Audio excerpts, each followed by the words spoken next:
Why try? In my last video, a user left a comment that really resonated with me.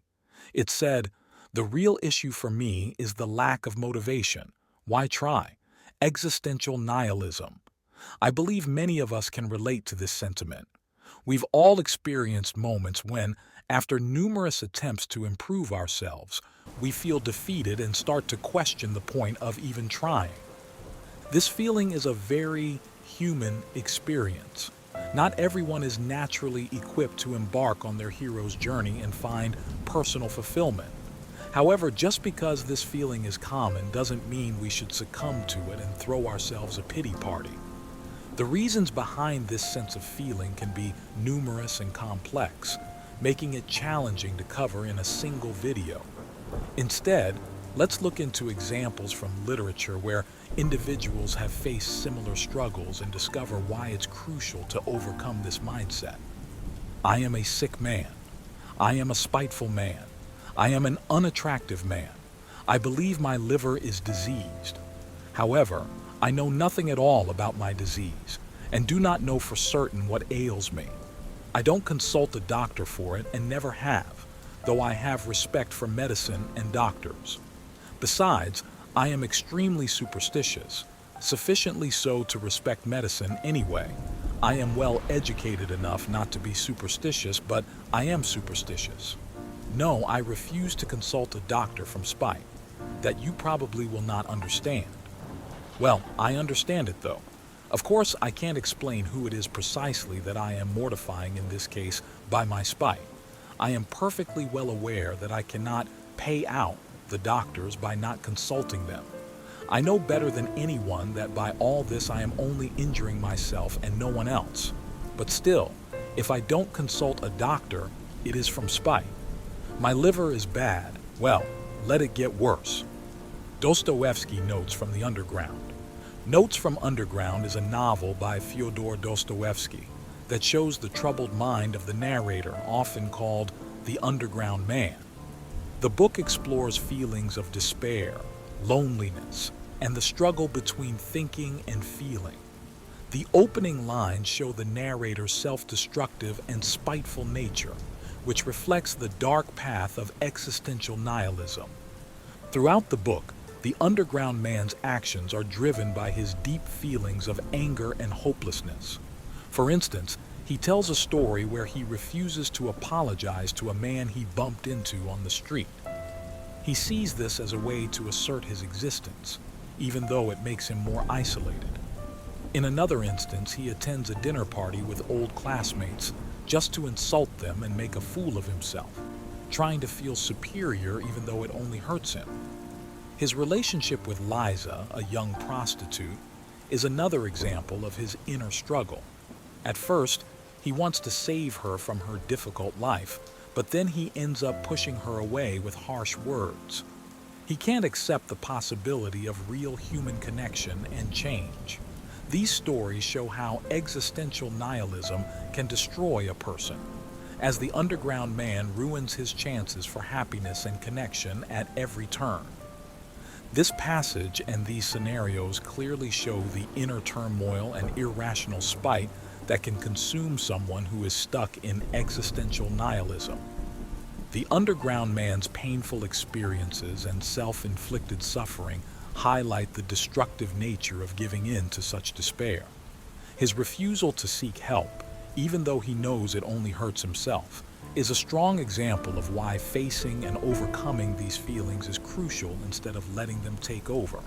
I heavily recommend anyone who struggles with existential nihilism to read this book and see how deep this way of thinking can take you. On the other hand, some people choose to look at the abyss and boldly say, "Try me." These individuals understand that the only game in life they can truly win is the pursuit of self-fulfillment and becoming their best selves. They know that despite the struggles and setbacks, this journey is their best chance at a meaningful life. It is those who have faced and conquered their inner battles who can stand on the other side and extend a hand to help others rise. Albert Camus' The Plague provides a powerful exploration of absurdism, the idea that life is inherently without meaning, and that it is up to each individual to give their life purpose. The novel, set in the Algerian town of Oran during a devastating plague outbreak, follows a group of characters as they confront the absurdity of their situation. They must find ways to cope with the relentless, senseless suffering around them. Dr. Rieu, the protagonist, embodies the struggle against the abyss. The plague is devastating, spreading quickly and causing immense suffering. He faces a significant internal conflict when deciding whether to fight the plague or succumb to its inevitability. He has intense conversations with himself, questioning if his efforts would be worth anything. The scale of the epidemic is overwhelming, and the thought of fighting it seems futile. Rieu wonders if he should just accept the plague and its consequences. Despite the hopelessness, something inside him refuses to give up. He talks with his friends and colleagues, weighing the odds and debating the meaning of their struggle. Some argue that fighting the plague is pointless, but others believe that trying, even in the face of certain defeat, is what makes them human. Ultimately, Dr. Rieu decides to fight the plague with all his strength. He knows it might be a losing battle, but he also realizes that his commitment to helping others, even in a seemingly meaningless fight, gives his life purpose. Once he makes this decision, he throws himself into his work, organizing teams, treating patients, and doing everything he can to reduce suffering. His decision to fight, despite the odds, inspires others around him.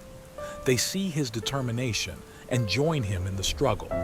Through their combined efforts, they manage to bring some hope and relief to the town, showing that even in the darkest times, the choice to fight can make a difference. Camus suggests that even in the face of an indifferent universe, one can find meaning by embracing their own struggle and improving their own life. If you can't find an inherent purpose or meaning, look into your own insufficiencies and think about how you can improve them. This act of rebellion against the absurd, choosing to live fully and strive for personal growth, creates its own kind of meaning. In The Plague, characters like Taru and Rambert also illustrate this. Taru, who seeks to become a saint without God, and Rambert, who initially wants to escape the plague to be with his loved one, but later chooses to stay and help, show that meaning can be found in acts of solidarity and compassion. By facing our own insufficiencies and working to improve them, we can create a sense of purpose in our lives. It is through this constant striving, this rebellion against the meaningless, that we forge our own path and give our lives value. This is the essence of Camus' message. Life may be absurd, but we have the power to give it meaning through our actions and choices. Whoever, at any time, has undertaken to build a new heaven has found the strength for it in his own hell. Nietzsche. Life's challenges can seem insurmountable, and the search for meaning may feel like an endless journey. But it's precisely this journey, this struggle, that gives our lives value. Embrace the challenge, work on your weaknesses, and strive to be the best version of yourself. In doing so, you not only give your life meaning, but also inspire others to find their own purpose. Keep fighting, keep striving, and remember that your efforts, no matter how small they may seem, do make a difference.